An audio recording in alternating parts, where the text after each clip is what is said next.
Okay, everyone, I hope I'm not too late on this one, but I'm gonna shoot a response here to Tony's thread.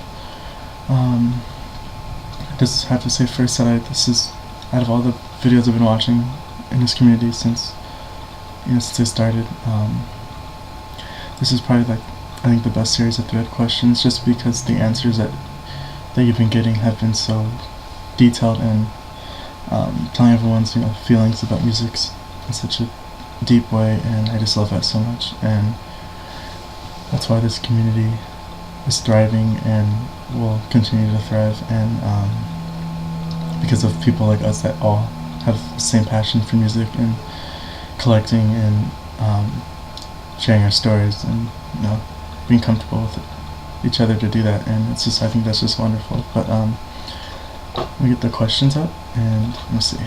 Okay. But I've been wanting to do this thread for a long time, and this is actually my second time filming it, because the first time the audio was, there was something wrong with the audio, so but it's okay, because I can do it again and probably think of more better things to say than the first time. So hope you enjoy it. Hope it's not too late, and because I know there's some new threads going around already, so I just want to do this one because I really want to be a part of this thread, so I just haven't been able to. But anyway, are your musical tastes more mainstream or indie, and is that important to you? Your thoughts? I think my collection's both. I have a lot of mainstream classic rock and alternative rock and stuff that most people know. There's always room in my collection for more Neil Young and Bruce Springsteen. I want to fill those, and I want to get some more Rush. I want, I want to get some more heavy. I want to get some heavy metal, some mainstream heavy metal records too. So, and I want to get some more mainstream jazz, some more Coltrane and Davis. I don't have enough like Miles Davis and John Coltrane records, because every time I go to the record store with the intent to buy that, I always see something. Like I always see like, oh, a new this Charlie Hayden or Pharoah Sanders record that I didn't have yet. I was like, oh, I can get the Coltrane and Davis albums anytime, and so I'm always like, that always happens to me when I shop for more popular releases. I always find something else that looks better and it's more obscure, because I'm just I like finding more music, and I like to think that I have kind of an encyclopedic music knowledge. But what better way to continue to try to have that than to buy some obscurities. So but I love mainstream music as well. It just depends what it is, and I love singing.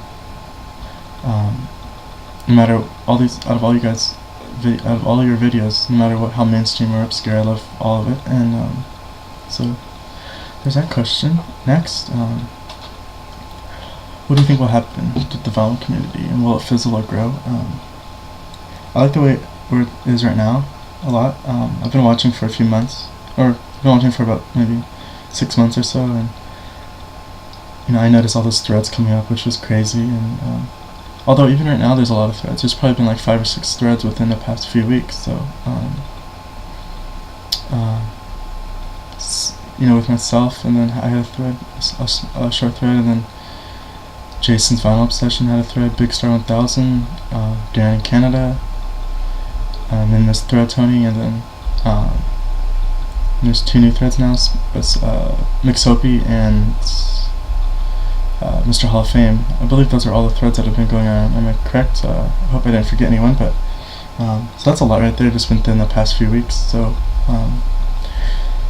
but I do like the way this community is going. It's not too big, it's not too small, it's in the middle there, and I see it's growing every week, and which is great. It's I hope it continues growing, and so maybe some new ideas will blossom from it, like a forum or something. Or I think McSoapy mentioned the forum, but yeah. All I can say is, even if there's like in a year or so, even if there's still like 3 people in the community or something, that would still be good, because it's better than one person, you know, because at least you can still talk to some people about the record. So so yeah, but any members appreciated to me. So next is whose collection do you admire the most? This is a question that I look forward to seeing. So I'm gonna have to go with people whose collections are the most similar to mine, which is Big Star 1000, because you did the obscure classics, which I have some of those. And your recent vinyl find videos are always great too, because it's still obscure stuff and stuff I would be interested in buying and stuff I have already and whatnot. But yeah, so I would say you, and then Derek Vaughn, just because he buys obscure jazz, prog, and indie music, which is three things that I focus on. And you and I seem to show an ECM jazz record in at least all of our videos, pretty much. So it's another thing that we have in common. So I admire you guys' collections the most, just because they're most similar. Although I appreciate every single one of the members' videos, no matter how mainstream or obscure or how big or small or whatever. They're all great. I try to watch all the videos that I'm aware of, and let's give a shout out to Danny Canada, because of you I found a community, because I started watching your videos, just happened to stumble upon it searching YouTube, and I had no idea there was a community based around that. So yeah, I just have to give a big shout out to you. So thanks for introducing me to the community. Okay, so pick an album that takes you back in time. I have two. First is Live Rust by No Young Crazy Horse. I've shown this before, but this reminds me of summertime, camping, a family vacation camping at the beach. Reminds me of being at the beach, and at nighttime especially, and just the cold air and the stars above and fires and bonfires and stuff like that. Every time I hear it, it's what it reminds me of. So kind of a big deal to me. So next one is CD. I don't have the record, but Another Green World with Bernie now. Spring break in high school right here. Road trips and to San Diego. Especially the night driving time around there, and then also being at the beach as well, because I don't know what I'm saying, but so these two just remind me of pretty much of the beach areas. So there's that one. Name an album you hated at first. I don't know if I hated it, but I couldn't get into it when I first heard it. Bruce Springsteen's River. I showed this one as well recently, but I had the CD before a few years ago, but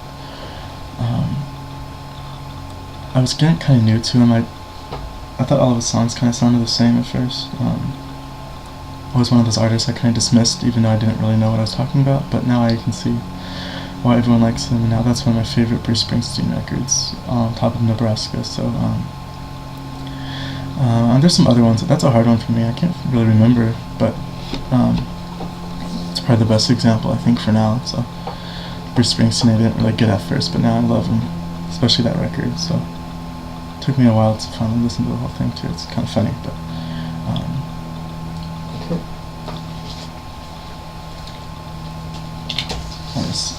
Next question, sorry.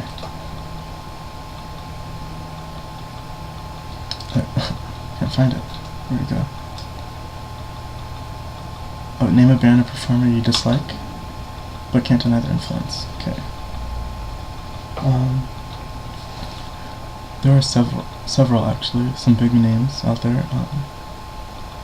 Don't want to make anyone upset or anything, but so I won't mention all of them. I'll just stick to the literal question. Just name one.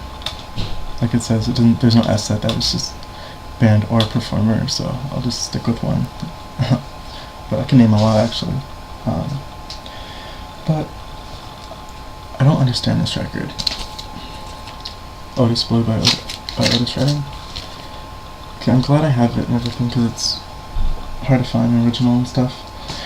And I can understand its, I can't deny its influence on modern R&B and soul music, but I just don't think it's that great. Like, the songs aren't that good. I mean, I don't think any of those songs are, I shouldn't say that, but his versions of songs that were made by other artists aren't as great, and I just don't think the songs are that great, really. I do like I've Been Loving You Too Long. It's a great song, but that's really long though. But I don't know that record's been held as the best soul album of all time and all this, but I just don't see why. I can think of hundreds of better soul albums than that. Like I said, I am glad I have it though, because it's kind of cool to have. But I just don't understand it's why everyone loves it so much. So there's that one. Hopefully that didn't make any of you soul fans mad or anything. Not my intent, but misconception.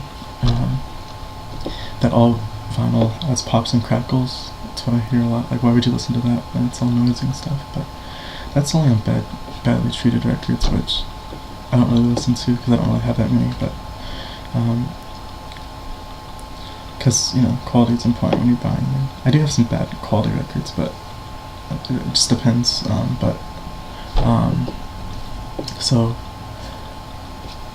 Yeah, there's not all records have that. No records have that. If they're in good condition, you won't get a pop and crackle. So, and if you have a good stereo system, it will sound wonderful. So that's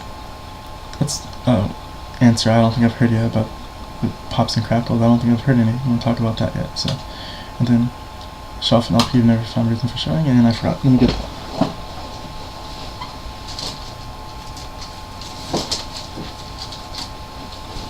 Okay. Here's an Athens, Georgia band called Love Tractor.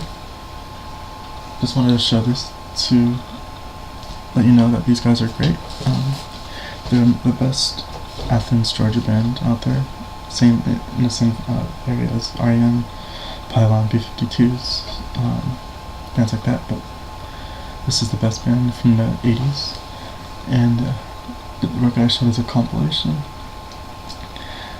Mainly instrumental, because rumor is they couldn't afford a microphone, so it's really funny. But just great post-punk influence, indie pop, pre-indie pop, like early indie pop, Janely guitar-based, band. Has a great Neon Lights Kraftwerk cover as well, so it's really, really great.